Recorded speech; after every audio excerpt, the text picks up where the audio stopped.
किसान इस देश का अन्नदाता ही नहीं बल्कि रक्षक भी है। हमारी सीमाओं पे किसान ही खड़ा होकर हमारी रक्षा करता है। छोटू राम जी के वंशज चुनाव जीत गए थे, एक किसान परिवार से थे। चौधरी छोटू राम जी ने पूरी जिंदगी संघर्ष किया किसानों के लिए। तो मुझे खुशी हुई कि आज भी लोग चौधरी छोटू राम जी के बलिदान को भुलाया नहीं है लोगों ने। तो हमारी बिरान माटी और किसी ने नहीं की, हमारी बिरान माटी, हमारी खराब माटी हमारे अपनों ने ही की है। सादर प्रणाम। आज गांधी जयंती है और आज लाल बहादुर शास्त्री जी का भी 116वां जन्मदिन है। तो इस दिन मैं सबसे पहले तो गांधी जी के और शास्त्री जी के चरणों में श्रद्धा सुमन अर्पित करती हूँ। महात्मा गांधी एक ऐसे लीडर थे, बल्कि सबसे पहले लीडर थे, जिन्होंने ये समझा कि जब तक एक आंदोलन से किसान नहीं जुड़ेंगे वो आंदोलन सफल नहीं हो सकता। वो 20 साल साउथ अफ्रीका में रहे और 20 साल बाद जब वो भारत वापस आए तो वो एकदम राजनीति में नहीं कूद पड़े। 2 साल तक वो भारत भ्रमण करते रहे और तब उन्हें समझ आई कि जब तक आजादी के आंदोलन से किसानों को नहीं जोड़ा जाएगा, किसानों के मुद्दों को नहीं जोड़ा जाएगा, तब तक आजादी का आंदोलन जन आंदोलन नहीं बनेगा।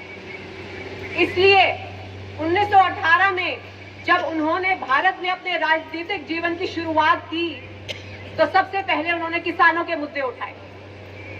इसी प्रकार लाल बहादुर शास्त्री जी एक ऐसे नेता थे जिन्होंने आज से 60 साल पहले जय जवान जय किसान का नारा दिया, क्योंकि वो जानते थे किसान इस देश का अन्नदाता ही नहीं बल्कि रक्षक भी है।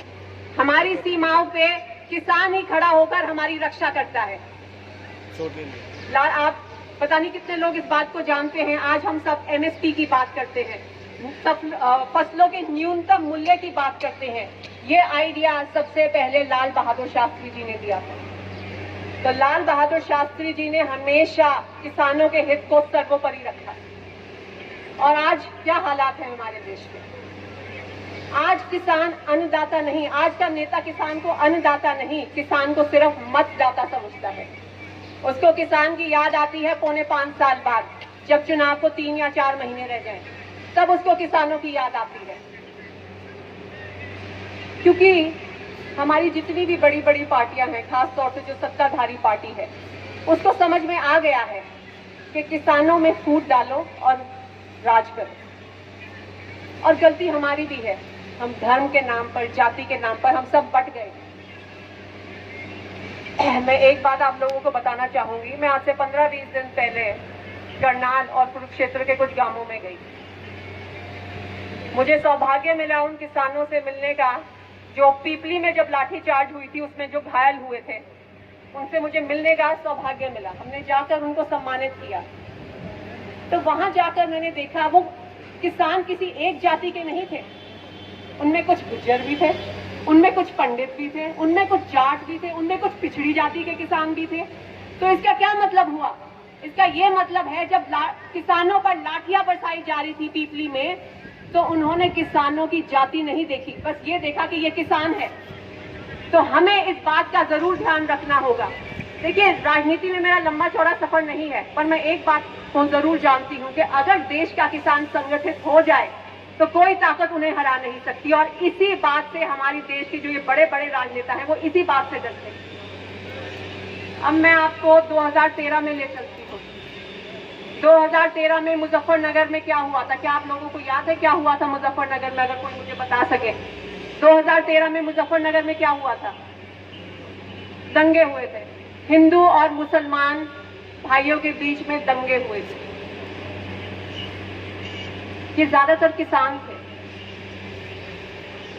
मुजफ्फरनगर भारतीय किसान यूनियन का गढ़ होता था और वहां पे भाजपा का नामो निशान तक नहीं था 2013 से पहले।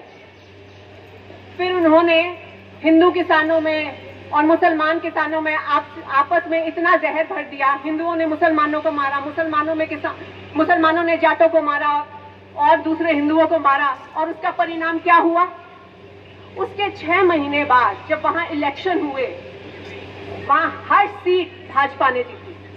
ऐसे इलाके में जहां भाजपा का नामो निशान नहीं था, आज वहां के सभी विधायक, आज वहां के सभी सांसद भाजपा के हैं। तो किसको फायदा हुआ? किसानों को फायदा हुआ या किसी पॉलिटिकल पार्टी को फायदा हुआ? किसको फायदा हुआ? और भारतीय किसान यूनियन का जो गढ़ था, आज अपने गढ़ में ही भारतीय किसान यूनियन अलग थलग पड़ी है। वो अलग अलग गुटों में बट गई है। मुसलमान किसानों ने अलग गुट बना लिया है, हिंदू किसानों ने अलग गुट बना लिया है। तो इससे किसानों की जो सरकार से अपनी मांगे मंगवाने की शक्ति थी वो कम हुई है। तो आखिर में नुकसान, सबसे ज्यादा खामियाजा किसानों ने भरा है। इन दंगों की वजह से ऐसे ऐसे लोग किसान नेता बन गए जिनका किसी ने नाम भी नहीं सुना था। 5 साल उन्होंने सत्ता का सुख भोगा और आगे भी भोगेंगे, क्योंकि उन्हें हमारी कमजोरी का पता चल गया। देश में कोरोना की महामारी फैली हुई थी, सारे स्कूल कॉलेज बंद थे, सरकारी दफ्तर बंद थे। तो ऐसी क्या इमरजेंसी आ गई थी कि सरकार अचानक जून के महीने में चुपचाप 3 अध्यादेश लेकर आई? ऐसी क्या इमरजेंसी आ गई थी? मैं आपको बताती हूँ क्या वो इमरजेंसी थी। दरअसल मई के महीने में सरकार की ही एक अपनी रिपोर्ट आई। उस रिपोर्ट में क्या लिखा था? उस रिपोर्ट में लिखा था कि जो भारतीय अर्थव्यवस्था है वो बर्बाद हो चुकी है, उसमें 23% की गिरावट आ चुकी है, बड़े बड़े कारखाने, कंपनियां बंद हो चुकी हैं, बेरोजगारी चरम सीमा पर है। पर एक क्षेत्र है जिसमें अभी भी बढ़त हो रही है, केवल एक क्षेत्र, और वो है कृषि क्षेत्र। एक क्षेत्र है जिसमें अभी भी मुनाफा कमाया जा सकता है, वो है कृषि क्षेत्र। और क्योंकि ये सरकार पूंजीपतियों की सरकार है, अडानी अंबानी की सरकार है, तो इन्होंने सोचा अब मुनाफा तो कृषि क्षेत्र में ही बचा है, क्यों ना अपने दोस्तों को, इन पूंजीपतियों को, अडानी अंबानी को भी कृषि क्षेत्र में घुसाया जाए। और यही कारण है कि रातों रात ये 3 अध्यादेश लाए गए। जून में ये अध्यादेश आए और सितंबर में जब लोकसभा का सत्र शुरू हुआ तो जिस तरीके से ये बिल पारित हुए आप सभी को पता है। दरवाजे बंद कर दिए गए और वॉइस वोट से ये बिल पारित हुए। किसी की एक नहीं सुनवाई हुई। सुनवाई नहीं हुई, पर कुछ ऐसे भी लोग हैं जो बोलना नहीं चाहते थे। आप सभी ने रामायण तो पढ़ी होगी। रामायण में क्या लिखा है कि रावण अपने समय का सबसे बुद्धिमान, सबसे शक्तिशाली, सबसे धनवान राजा था। उसके मुकाबले का कोई और राजा नहीं था उस समय। और रावण को राम ने नहीं हराया, रावण को उसके अपने ही भाई विभीषण ने हराया। उसके अपने ही भाई विभीषण ने उससे गद्दारी की है। हाँ बिल्कुल, भेद देके। हम किसानों के बीच भी कुछ ऐसे ही विभीषण बैठे हैं। हरियाणा के 10 सांसद बैठे हैं हमारी संसद में। उन्होंने इस बिल के लिए वोट ही नहीं डाली, बल्कि कोई 1 मिनट के लिए किसी ने किसानों के हित के बारे में भी नहीं बोले। किसानों का पक्ष किसी ने नहीं रखा, 1 मिनट के लिए भी नहीं बोले। यहाँ पर आके बड़े बड़े भाषण दे जाते हैं, प्रेस में बड़ी बड़ी बातें करते हैं, पर जहां बोलना चाहिए था कोई 1 मिनट के लिए चुस्का भी नहीं। क्या इसलिए हमने उनको देश की संसद में भेजा था? आज हमारी वजह से वो दिल्ली में 1-1 किले की कोठी में बैठे हैं। क्या इसलिए हमने उनको भेजा था? मैं आज आप सभी को सचेत करने आई हूं ऐसे चुनावी किसानों के बारे में, आपको बताने आई हूं। आपने गन्ने के किसानों के बारे में सुना होगा, कपास की खेती के किसानों के बारे में सुना होगा। क्या आपने सुना है चुनाव की खेती करने वाले किसानों के बारे में? ये वो बड़े बड़े लीडर हैं जिनको पौने 5 साल तक किसान के हित याद नहीं रहते, पर चुनाव से 3-4 महीने पहले उनको याद आ जाता है कि हाँ भाई हमारा भी बाप दादा किसान हुआ करता। तब उनको हमारे किसान भाइयों के हित के बारे में याद आ जाता है, और जैसे ही चुनाव वो जीत जाते हैं वो वापस चले जाते हैं। मैं नाम तो नहीं लेना चाहती, पर हमारे जो इस क्षेत्र के सांसद हैं वो भी एक किसान परिवार से। 2019 में जब हिसार से ब्रिजेंद्र सिंह जी ने चुनाव जीता तो सच बताऊं मुझे खुशी हुई। खुशी किस बात की हुई? चाहे वो बीजेपी के हों और चाहे मैं कांग्रेस की हूं, मुझे खुशी इस बात की हुई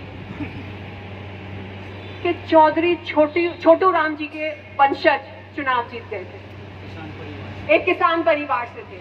चौधरी छोटू राम जी ने पूरी जिंदगी संघर्ष किया किसानों के लिए।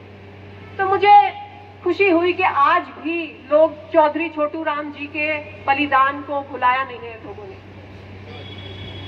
पर उन्होंने क्या किया? क्या किया उन्होंने? उनमें इतनी भी हिम्मत नहीं हुई कि वो उठकर 1 मिनट के लिए कह सकें कि ये बिल किसानों के हितों के खिलाफ है, और चुपचाप उन्होंने इस बिल के सपोर्ट में अपना वोट डाल दिया। तो हमारी बिरान माटी और किसी ने नहीं की, हमारी बिरान माटी, हमारी खराब माटी हमारे अपनों ने ही की है। और अगर हम नहीं समझेंगे तो आगे भी ऐसा ही चलता रहेगा। तो मेरी आप सभी लोगों से, दरअसल क्या है, ये जो बड़े बड़े नेता हैं ये समझते हैं कि किसान अनपढ़ हैं, बेवकूफ हैं, इनको कुछ समझ नहीं आता। कुछ दिनों पहले मैं किसी बड़े नेता का भाषण सुन रही थी, वो कह रहे थे कि इस बिल से केवल पंजाब और हरियाणा के किसानों को ही तकलीफ हो रही है। ये गलत बात है, क्योंकि 25 सितंबर को बेंगलोर में एक विशाल रैली हुई जिसमें कम से कम 30 से 35 हजार कर्नाटका के किसानों ने हिस्सा लिया। ये रैली इस नए काले कानून के विरोध में हुई। तो केवल पंजाब और हरियाणा के किसानों को इस बिल से तकलीफ नहीं है, इस नए कानून से तकलीफ नहीं है, पूरे देश के किसानों को इस कानून से तकलीफ है। तो मैं आपको कह रही हूं, आप अभी भी आप लोग जाग जाएं और एकजुट हो जाएं। धर्म के नाम पर, जाति के नाम पर आप ना बटें और संगठित होकर अपने हक की लड़ाई लड़ें। धन्यवाद। जय जवान। और जय जवान जय किसान का नारा जो आज से 60 साल पहले लाल बहादुर शास्त्री जी ने दिया था, वो हर घर में, हर गली में, हर गांव में, हर शहर में गूंजना चाहिए। तभी इस भारत का, हमारे देश का उज्जवल सुनहरा भविष्य बन सकता है। धन्यवाद।